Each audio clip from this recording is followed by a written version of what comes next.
Hi Church! In 2004, we celebrated our 10th anniversary by going back to SIB's roots in the jungles of Borneo, and thus was birthed Drunk Before Dawn, the musical, a 2-act stage musical based on the writings of Sarawak's early missionaries. For the viewers, this was an incredible love story between God and a people he determined to save. For those backstage, this was the start of an incredible adventure into the performing arts. This is Drunk Before Dawn, our 10th anniversary celebration.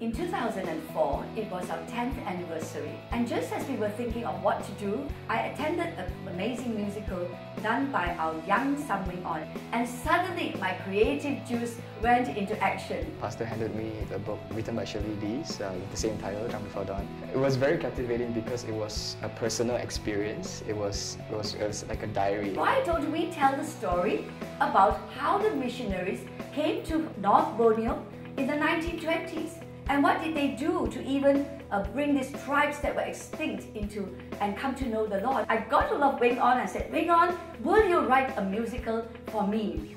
And that is how Drunk Before Dawn was conceived. You know, in SIB there's a culture, and it's very phenomenal, that you don't find it in any normal productions out there.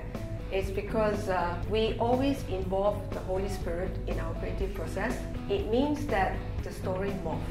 God was guiding us from beginning to end, and He was helping us craft the story as we were writing it. When I look back at the lyrics, the story, it's amazing how God even put those words in our heart and how it even came about. As the people were learning the script, we were writing the script. As we're training them to act and to sing, we were actually giving them the lyrics of the song. Because I was studying in second year, and there were a lot of classes to go to, and my classes at that time would even take place on weekends, and they would clash with practices. I had to come to my lecturer and say, I really can't make it for this class. And I would be thinking to myself, how am I supposed to juggle all these things together? When I put my effort both in what God has called me to do as a student, as well as being part of Drunk Before Dawn, I know God will come through. Every cast and production crew were prayerfully selected. I thought I was acting out the role, but actually I was just being myself. Pastor Lee actually chose that role for me because, you know, Mr. Lee has been funny, a bit cunning, who thinks he's charming enough, but he wasn't. And I thought, you know, I was just being myself because I was everything like him, right? We always think of ways of how to make this better, things of you know, how to make the scene better, how to improve our storytelling, how to improve our songwriting. The entire process was 1 year, so if you actually know how much work was put into it and how fast we had to work, actually 1 year was short in the bigger picture of things. Is this the end of my charade? In moments shattered, left afraid. Or could it be another foolish dream?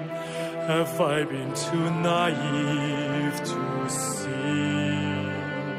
Of all the songs that moved me in the entire musical was this time. When I actually listened to the songs and the words that came out, I knew it was inspired by God. I could personally connect to Raoul and the crossroads that he was at while he was actually asking questions about his faith.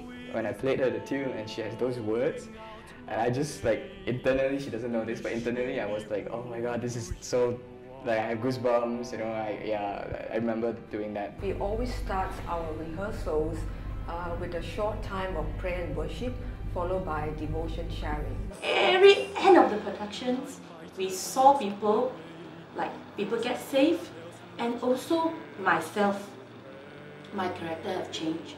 We have a live orchestra, and then one of the girls, she's playing the clarinet.